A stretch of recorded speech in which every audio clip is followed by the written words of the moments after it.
on the way back from Moreton, we have the sail up, we pull a reef and we get home beautifully. But as we are putting the sail down, ball bearings burst everywhere and go flying all over the boat. Then we get back and we realise that our very top sail car has broken or come off. So we have the Harkin bat car sail cars. They are no longer made. Type B.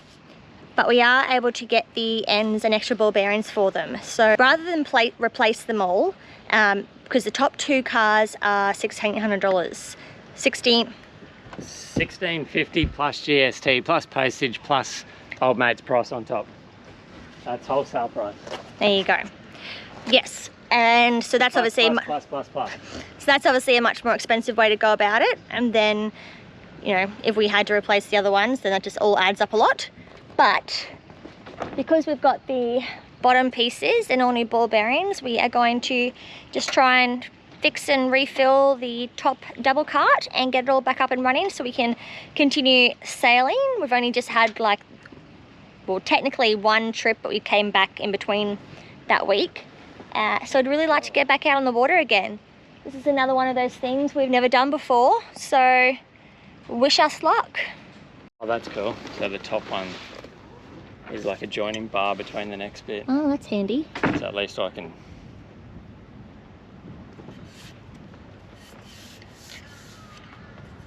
grotty. Spiders. Alright, moment of truth. There's that. Thank you. We've got our little blue slider thingies here. So I'm just kind of winging this, but I think I'll be alright. Now, do I need to hold the top cars out of the way for when you... Should be alright.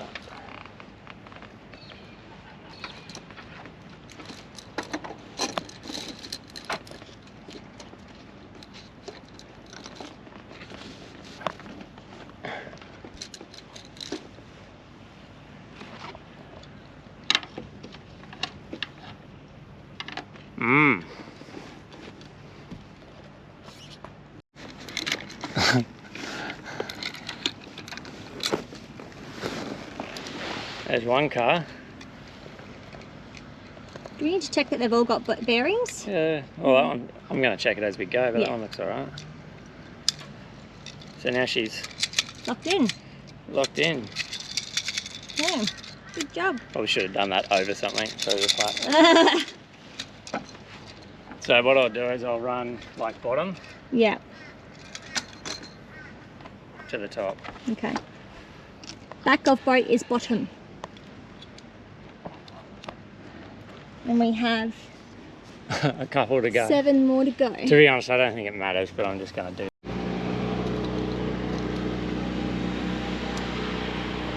We are almost done with the removal of the cars. Dan is laying them out back of the boat, bottom to top. And then before we start replacing them, we will double check all their bearings. Dan is going to give the sail track a bit of a wash down because it's quite dirty and grubby. Just the bottom end of it's really filthy. Yeah. All the dust. Cars clean the top as they go up and down every time, but the bottom they just stack on here and gather dust. Yeah. So, but we're short one thing. We're short one blue thing, which is annoying. Well, it's fine. Doesn't really matter, I guess. I'm not taking them all off, we're leaving one on, so that's fine. Realistically, if you wanted to, you could try and get the like one of these ones, the bottom one, when you check it for bearings, pull the blue thing off and just rebuild it. Have it lying down. So just another thing that we'll now know how to do. Yep.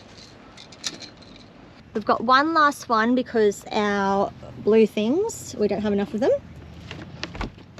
And so we've got them running from the back of the boat is the bottom of the sail all the way up to the top. As we go through, prior to reinstalling them all, we'll double check them for bearings. We've got another few hundred bearings ready to go as backup. And then Dan will replace that track, give it all a bit of a hose down, and then once everything's reinstalled, it's not too windy today, we might be able to put the mainsail up again and we'll just make sure it's all working fine before we go out again. Alrighty, so this is the car that I've rebuilt. So I don't know if you can get in on close on that one, but you can see all the balls. They're on a loop. So yeah, this one's like all fresh. I actually, when I first looked at it, and this is just me learning and costing money whilst learning, but I thought the ends, which are plastic, had actually broken, but it looks like they just sort of flared out a bit. So I probably should have replaced them anyway, which is good, but I thought that it had all snapped. And then we went to go and have a look and get some new cars. But for the two at the top of the mainsail, they're joined by a bar. You can't get that system anymore. You can get a new B system. They're called B cars, but that's like $1,650 for the two cars and the bar piece, plus GST, plus old mates, 10% on top, whatever, plus postage. It was going to be like just over $2,000. So then he was an absolute legend. What is it? UK sales. Super helpful. Spent like 45 minutes to an hour just researching what parts we could get. And although we've now got a heap of extras, because we asked for 4 ends, but they gave us 4 packs, which has 2 in each pack, we can now rebuild. Potentially got to get some more bearings at some point, but we can rebuild like, you know, 4 cars. So yeah, which is not a bad thing to have on the boat. So I'm pretty stoked about that. But yeah, so now we're gonna start putting them all back on, and then yeah, attach it to the main, and we should be back on the water. So what part is the part that joins them together, like the bar? I'll show you that in a bit when I install it. I've got to go and get a new pin for it, so it's in the boat still. I'm not going to install that right now. I can still attach the rest of the sail. I just won't attach this bit here, because this is the part that the bar runs through. Oh, yep. So you've got 2 cars either side with the joining bar. There we go. Yep. Could we steal a pin from one of the bottom ones? Or are they not long enough? Nah, different pins. Okay. They'd be like a 6mm, whereas I need an 8mm. Oh, yep. And it's 60mm long. Yep. So we'll be able to find one of those somewhere, I'm sure. Hopefully. But yeah, so I think everything else looks good. I don't know why it came off initially, but yeah. Just bad luck, a lot of power. I'm just hoping that doing this is going to fix our problem. It was my mistake as well. Normally when I pull a reef, I'll go into the wind. We were right behind Moreton Island. There was like very little wind. The sail had like hardly any tension on it, but I think that's what has caused the problem. Well, so we sort of had, we were getting like, we left and it was 10 to 11 knots, and then we had a few random like 25 plus knot gusts. And then we thought we'd pull a reef. We did pull a reef when the wind had dropped down a bit, but yeah, we didn't turn, so. Yeah, my fault, but you live and learn. Easy done. Well, I'm going to be here ready in case Dan needs a hand, and we'll keep working on this and show you the end product. I might get a little broom thing as well. We'll give the track a nice good scrub off. Yeah. So Dan has replaced all of the cars and checked all the bearings, and now he is putting these back on. These? They're like the backing plate that holds the sail track in.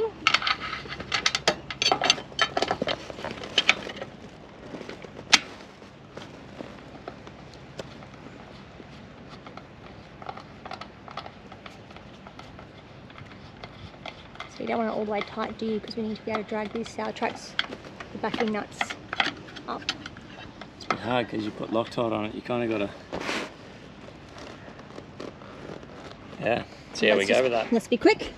So we've just finished doing our sail tracks, and we thought, now that the bag's all zipped up and beautiful, we want to try and spread our lazy jacks out a little bit further. So at the moment they've run onto a pulley right on the mast, which keeps them like only 250mm apart, which is a nightmare when we try and lift up our main. So we're going to put it through the hole in the spreader, which will bring it out another couple 100mm each side. So We've got a little helper that's been dying to get up there. Hello. Hi, Righto, mate, you can pull that through.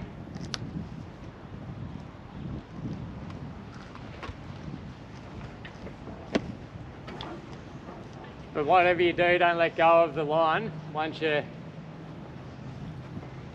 So grab it where your right foot is, see where your right foot is. Yep, just hold it there and pull it down from there. That's it.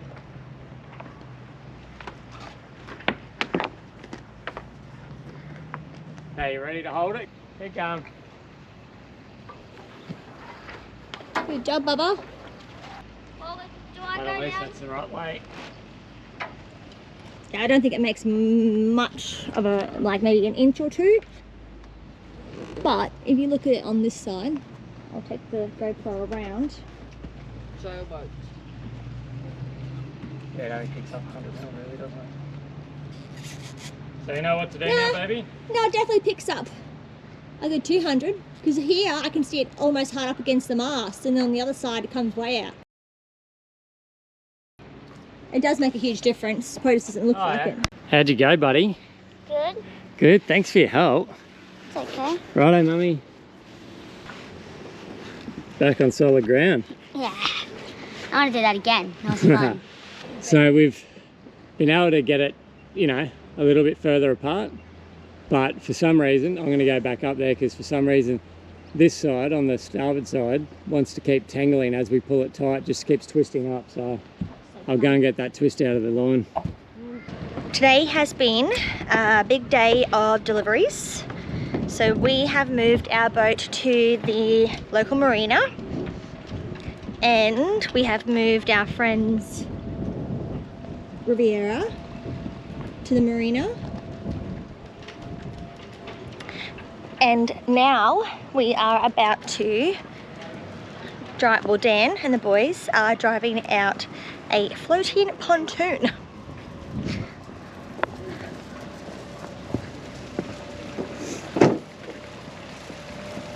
So the boys are delivering the tender and the little floating ramp past our favourite house into our berth. So we're driving our still very limp, falling apart tender, but we've got a lovely big Merc on the back, which is strong enough to pull this fella.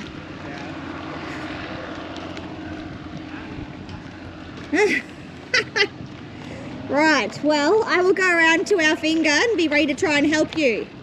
I think our lines are going to get in the way, but you'll just drive in, won't you? No, I'll have to like drive past the nose of our boat, and you'll have to be on that dock ready to like... Grab it. Righto, I'll see you soon. Something like that. Yep. Yep, get the uncoordinated person to try and catch a floating tinny. Right. Now I'm going to try and get the best footage I can, but I don't have my tripod, so...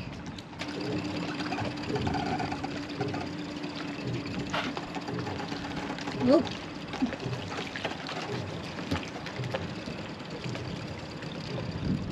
So Locke, you just be there to try and keep us off, I guess. Whoop. So probably go back over that side, Log. Pull yourself along the lines. You're right, just chill. There's no like wind or anything, so just pull us this way and we'll get this motor underneath.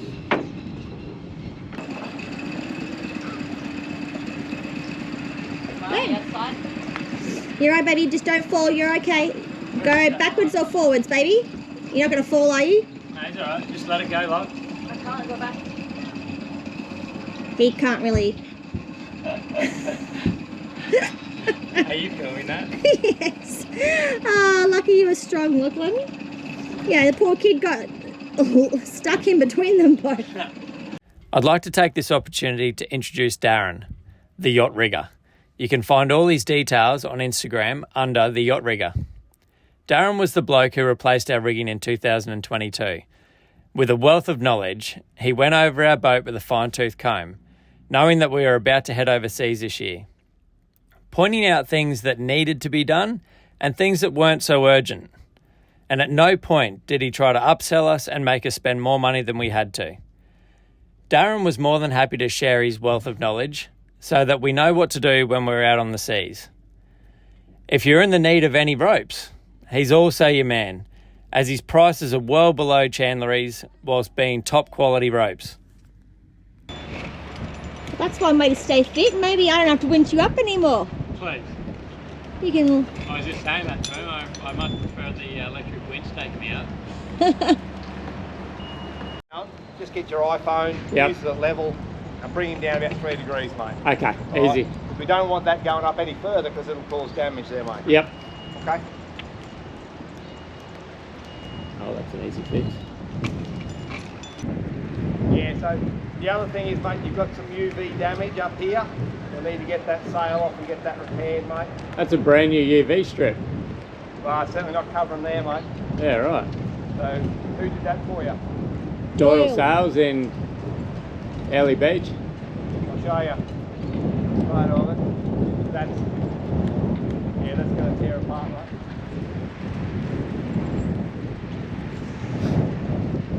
We don't have much luck with this shit, do we? After the rigging inspection was completed, we sat down and worked out what lines we really needed to replace. Some of them were getting stiff and worn. So anyhow, he ended up ordering them in for us, and then he was more than happy to bring them back down to the boat for us when Ads was like throwing question after question. How do you tie this one? How do you do this? How do you do that?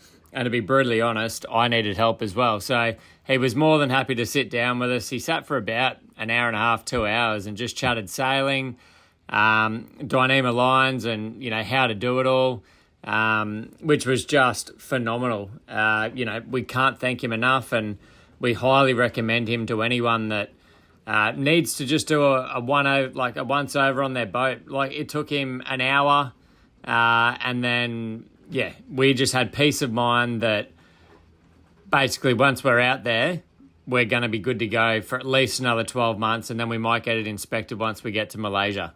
Thanks for watching this week's episode. Catch us next week as I punish myself at Bribey Island and do my first triathlon in about 11, 12 years. And if you're enjoying these episodes, guys, please give us a like, thumbs up, subscribe, all the jargon. But yeah, we really appreciate it, and we'll catch you next week.